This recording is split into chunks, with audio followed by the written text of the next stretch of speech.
नमस्कार, मैं हूं आपके साथ रोहित और आप देख रहे हैं एनएफ न्यूज। देश में नई सरकार का गठन हो चुका है और गृह मंत्री एक बार फिर से अमित शाह बने हैं। ऐसे में उनके सामने तमाम चुनौतियां हैं। सबसे बड़ी चुनौती एक बार फिर से जम्मू कश्मीर है, क्योंकि जिस तरीके से तीसरी बार नरेंद्र मोदी प्रधानमंत्री बने हैं उसके बाद से ही घाटी में कुछ ऐसी घटनाएं घट रही हैं जो कि देश सुनना और देखना नहीं चाहता है।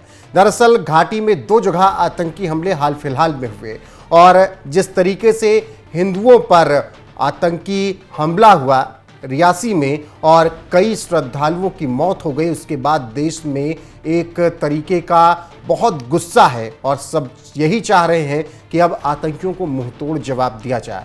इसके अलावा कठुआ में भी आतंकवादियों ने इसी तरीके से आतंकी हमले को अंजाम देने की कोशिश की। हालांकि वहां पर पुलिस से मुठभेड़ हुई तो 2 आतंकियों को जहन्नुम पहुंचा दिया गया और अब इसी सब स्थिति को कंट्रोल करने के लिए देश के गृह मंत्री अमित शाह ने एक हाई लेवल मीटिंग दिल्ली में बुलाई, जिसमें जम्मू कश्मीर के उपराज्यपाल मनोज सिन्हा मौजूद थे। इसके अलावा तमाम बड़े अधिकारी इस मीटिंग में मौजूद थे और इसी मीटिंग में समीक्षा की गई कि किस तरीके से जम्मू कश्मीर में शांति लाई जाए।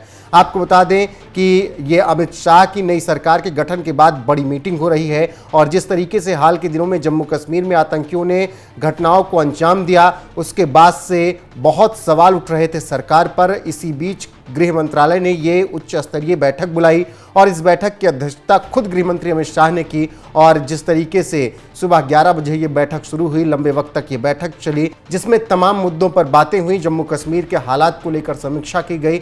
मनोज सिन्हा भी मौजूद थे तो उनसे भी जायजा लिया गया और पूछा गया कि किस तरीके से माहौल है और कैसे स्थिति को कंट्रोल में लाया जा सकता है।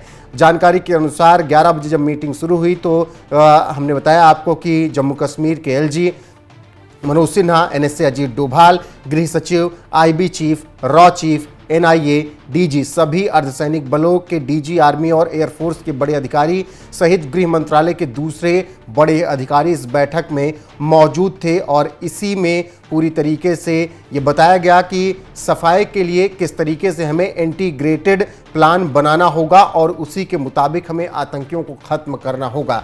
तो इससे आप अंदाजा लगा सकते हैं कि देश के गृह मंत्री अमित शाह जम्मू कश्मीर को लेकर किस तरीके से अब बैठक कर रहे हैं और उस बैठक में तमाम बड़े अधिकारी पहुंच रहे हैं। समीक्षा की जा रही है क्योंकि जम्मू कश्मीर में हाल फिलहाल में आतंकी घटनाएं बढ़ रही हैं जब से तीसरी बार मोदी सरकार बनी है और इन सब पर कंट्रोल करना अमित शाह की जिम्मेदारी है, इसीलिए उन्होंने हाई लेवल मीटिंग बुलाई। अब इसमें तमाम तरीके की बातचीत हुई और तमाम निर्णय भी लिए गए हैं जिसका असर आने वाले वक्त में देखने को मिलेगा और जम्मू कश्मीर में एक बार फिर से बड़ा ऑपरेशन सेना शुरू करने वाली है। बहरहाल इस खबर पर आपकी राय क्या है कमेंट करके हमें जरूर बताएं। वीडियो को शेयर करें, लाइक करें, कमेंट करना ना भूलें और चैनल को सब्सक्राइब कर लें। बने रहें हमारे साथ।